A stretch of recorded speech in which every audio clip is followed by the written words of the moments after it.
Russia launched nearly 900 bombs and almost 500 Shahed drones against Ukraine over the last week. More than 7,000 North Korean soldiers were moved closer to the Russian border with Ukraine.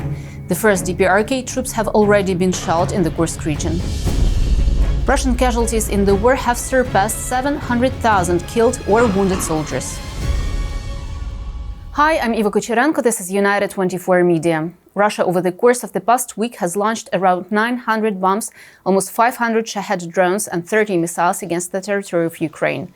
The majority of them targeted civilian objects and critical infrastructure, reported President Zelensky on Telegram.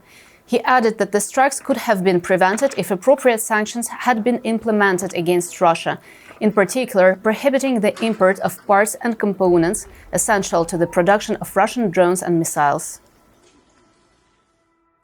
Russian forces struck the village of Kiev in the Kharkiv region, killing 3 people on the night of November 3rd. 1 person was injured. According to the regional prosecutor's office, an airstrike hit a 5-story residential building, injuring 1 tenant and burying others. Regional police confirmed 3 bodies were found underneath the rubble and started an indictment process into this Russian war crime. Russia shelled the city of Kharkiv and its outskirts, wounding 15 civilians. According to the regional prosecutor's office, preliminary reports indicate that airstrike was conducted using an unguided aerial bomb Fab-250. Fragments from the bomb hit a local supermarket, pharmacy and a metro station, inflicting damage on civilian infrastructure. 4 policemen were among the wounded, with 2 women being treated for acute stress reaction. Our entrance doors were blown out as well as the porch windows. Ours are located on the other side of the building. We got lucky today, as the last time our windows were shattered as well. The authorities wrote that there is a strong possibility of a repeated strike targeting the city and that we need to proceed to a shelter, so we got out and fled to safety. Among others, Moscow targeted a local marketplace, damaging at least 50 kiosks and tramway tracks. To follow the latest news on Ukraine, subscribe to our YouTube channel and leave your comments down below. German Minister of Foreign Affairs Annalena Baerbock arrived in Kiev on an unannounced visit. Baerbock was greeted by the German ambassador to Ukraine and the Ukrainian ambassador to Germany on her 8th visit to the capital.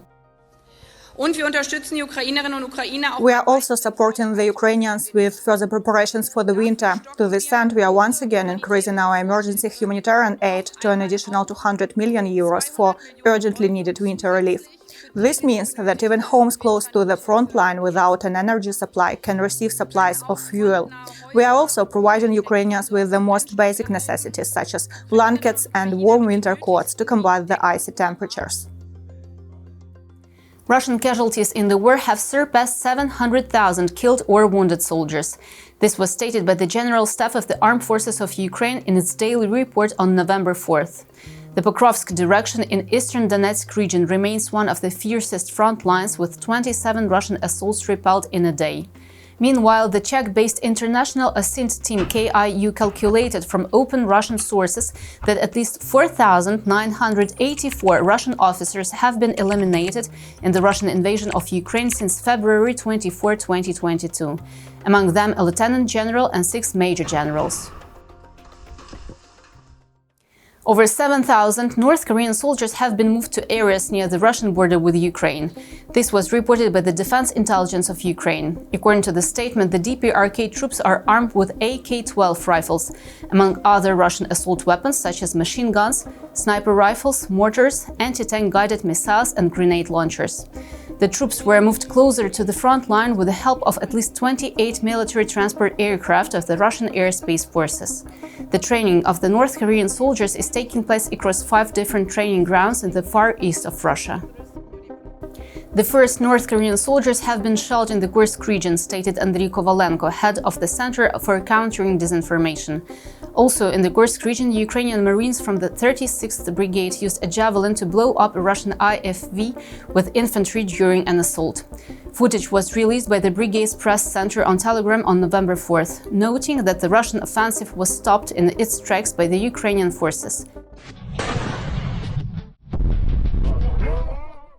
They fought, loved and died together, wrote volunteer Lilia Matvieva, reporting that a medic, Valentina Nagorna, call sign Valkyrie, and her partner Danilo Lashkevich, call sign Berserk, both from the 3rd Assault Brigade, were killed in the war. Valentina has sought to defend the country from the very first day of the full-scale invasion. She provided medical care to a vast number of wounded, reported the head of the medical service of the brigade. Danilo's battle buddy mentioned that the defender was wounded multiple times, but he had always returned to the battlefield. This is it for today. We're United 24 Media. Thank you for being with us and see you tomorrow.